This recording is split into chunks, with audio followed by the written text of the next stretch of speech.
Well, good morning, Randy T. Rared out here in Arizona, watching the cars whiz by. I'm only going 75. I guess I'm too slow. Anyway, that's all aside. I wish people could relax a little bit and enjoy the world. Anyway, I'm out here on Sunday morning. Been a busy weekend so far. Played some music yesterday at an out-of-town show. Our first full show in better than a year. The whole pandemic thing has really slowed down the live music performance world, but we did get out yesterday. We played at the MMA Beach Party. We've done this event before in the past, but this one was up in Star Valley, Arizona. For you people around here in Arizona, you know where that's at. And it was a good day. Weather was awesome.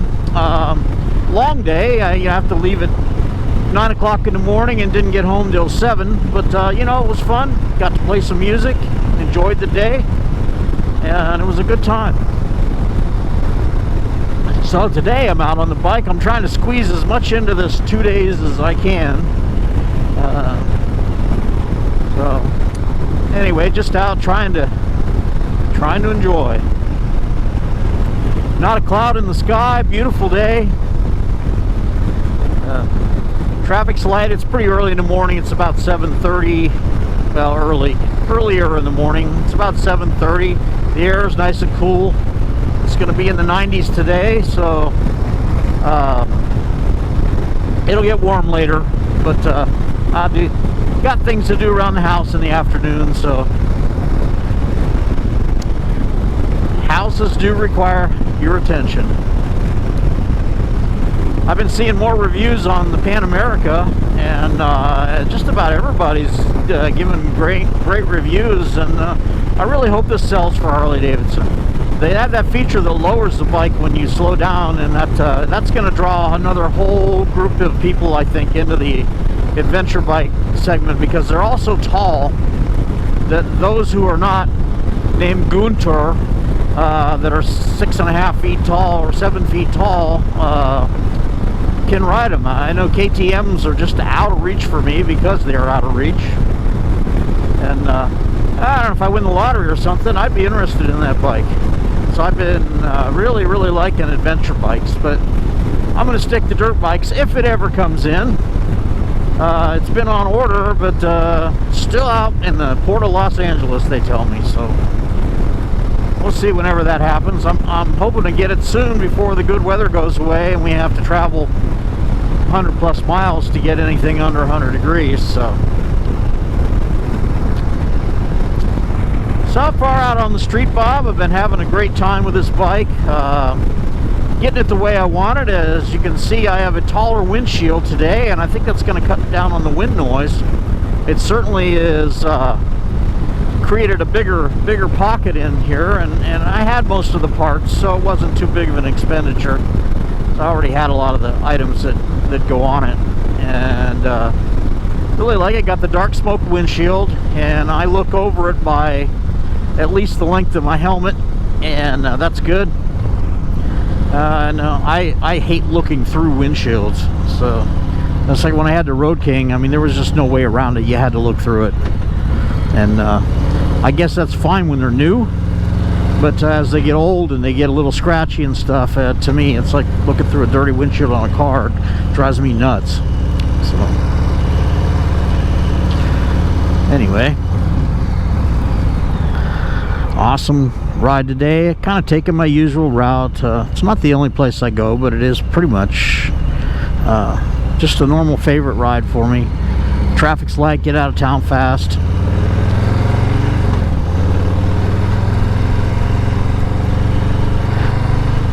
Hard to believe it's nearly May.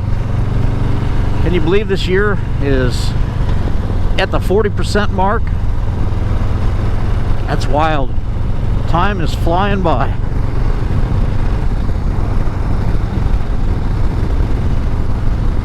Really nice out today. I don't have a whole lot of earth-shattering talk today. I just I'm just enjoying the bike. So far my street bob has been flawless. The only way, I don't want to say flawless, it's been pretty good, mostly good, awfully good. The only thing that I'm having an issue with is the rear brake did not brake in, and I'm not heavy on the rear brake, I'm more of a front brake type of guy. But the rear brake is well, it's weak, and it almost feels like the pads are glazed. I don't know if I'm gonna have to pull the pads out and rough them up or get new pads or whatever, but on all my other Harleys that I've had, the rear brake has been exemplary. It's been great. So I'm not sure what the deal is with this. May have bad pads or something, or improperly heat treated rotor, whatever. When I get if I have to get it in for warranty service for any reason, that's going to be something that's at the top of my list, is to have that brake looked at. You know, I could probably fix it myself, but when you buy new motorcycles, you get a warranty, and to me, if I'm paying for that, I'm paying the premium price for Harley Davidson, I'm going to use the warranty when I need it. Some people like to modify their motors like right away, and Harley will void your warranty if you start using aftermarket tuners and the like. And on my Dynas, I ran fuel packs, which made them run really good, but Harley has changed their tune after getting sued by the EPA for modifications with their old tuners. So they're kind of making that so a little hard on the consumer, because I mean it's not really their fault. I mean, the EPA sued because somebody squealed. You know, somebody, I don't know why somebody would want to take their bike to a dealer and then complain about their modifications, or doing home modifications, messing things up, taking it to a dealer to get them to fix it. And yeah, it is what it is, man. If you do something yourself and you mess it up, it's on you. It's not on the dealer. But somebody squealed, and the EPA fined Harley something like $10 million. And they now you can get a very, very narrow range of tuning with the Screaming Eagle tuner, which will handle slip-ons and the free flow air cleaner and whatever. I feel fortunate on this model. Anything with an S designation at the end has the free flow air cleaner already. They're more of their the specials, they call them. So about the only modification I would need to do this is put a K&N filter in it, which is probably down the road I will. The slip-ons that I have on here have quiet baffles on them, and I absolutely noticed no degradation in tune or running ability. It works fine. I have enough sound to please me without being super loud, and I get no D-cell pop, which was really a problem on the twin cams. That if you put open mufflers on there, you would really get this annoying pop pop pop pop. And if you've done it, you know what I'm talking about. It just kind of makes your bike feel like an old 6-cylinder Chevy with a rotted out muffler, and that always bothered me. So I tuned that out with a Vance & Hines tuner on my Dynas, but the fuel injection system on these and the computers on the newer ones, on the M8s, seem to adapt to some of that to a degree. I mean, you can't throw 2 into 1 with an open baffle on it without having to retune, but slip-ons you can get away with. And you know, this bike's got so much torque, even if you do lose, you know, a foot-pound of torque or so, you're not going to notice it. I mean, it's just, these things got thrust.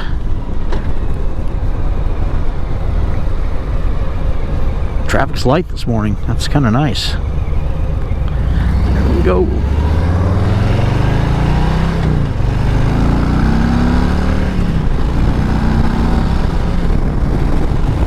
And from 0 to 60, this thing is quick. Very quick. It's just rolling on the throttle, not really exceeding 35 or 3,700 RPM, and I'm up to 65, 70, just like that. What a great bike, what a great motor. Harley did a great job on this, and all the naysayers, say what you want. You know, I remember back in the day that the panhead riders wouldn't ride those new shovel heads. That, you know, that rocker setup is never going to work well. And then the Evos came out, and nobody wanted to. The shovel head guys just could not accept an aluminum motor, all aluminum motor. And then the twin cam came out, and the Evo guys got butthurt about it. And the M8 came out, and I had several friends tell me, well, it sounds like a Honda. Well, anything with an EPA mandated exhaust on it these days is super quiet, and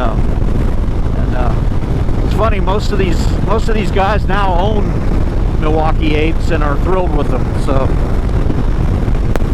it's all that way. I can imagine back in the panhead days, the knucklehead guys were just, you know, it's not cast iron, I don't want it. So it is kind of funny, but you know, things change. I have to admit that when the Dyna was discontinued, I had just bought a Dyna, and I was pissed off, and I didn't give these new ones a chance, and now I just feel silly for doing it. They're still the hardcore Dyna guys out there. Some people call them Dyna bros. Well, whatever. Maybe some of these California dudes are riding Dynas. You could call them Dyna bros, but you know what? They like what they ride, so that's cool. I love Dynas. I'd have another one. And I just wish that they'd found a way to get the new motor into that architecture. It was such as I like the looks of the twin shocks, and while they may not work as good as the monoshocks, I like the way they look. I had aftermarket shocks on mine, and I was plenty happy with that, and the bike ergonomically fit me really well. But all that aside, you know, ride what you like. As my fellow blogger, my Motorrad says, you be you, everybody else is taken. So there you go. There you go, Jim. I stole your line. Well, I just borrowed your line. I'm appropriating your culture, dude. So, anyway, tongue-in-cheek. Hope it doesn't piss you off. I don't think it will. Anyway, Red Mountain looking good, silhouetted against the early sun there. I was coming down the mountain from Payson yesterday in my car. I have a carload full of music gear, and the areas that burn, they still look pretty rough, but they're getting some undergrowth there, and it doesn't look as bleak, nuclear bombed out as it did right after the fire. I mean, it's still a huge loss of a lot of trees, timber, and landscape, but it's looking a little better. I mean, it'll be a generation before it comes back completely, or it may never be the same. But people, if you're out there, watch what you're doing with your cigarettes and your matches and you're dragging chains and things of that. You know, I'm not one for preaching, but you know, God, I love this area, and I hate to see it destroyed. So anyway, this is Randy T-Bird out here in sunny Pleasant, Arizona. Wishing you all a happy day and a good ride today if you get out. If you like what you see, please subscribe. Again, thanks much to the folks who've subscribed this week. I've picked up over 100 subscribers in the last 45 days, and I'm really, really psyched by that. I'm closer to 500 now than I was, than I'm not. So I was at 462 today. It's awesome. Thank you. Tell your friends. Like my videos, hit the notification button if you so choose, and you'll get to see my videos. I do put out one a week, sometimes two. I'm not much on how-to videos because I think most people can figure out how to do things, and I'm not the best mechanic in the world, so it's probably better off you leave it to the experts. Anyway, this is Randy T-Bird out in Arizona. We'll talk to you soon.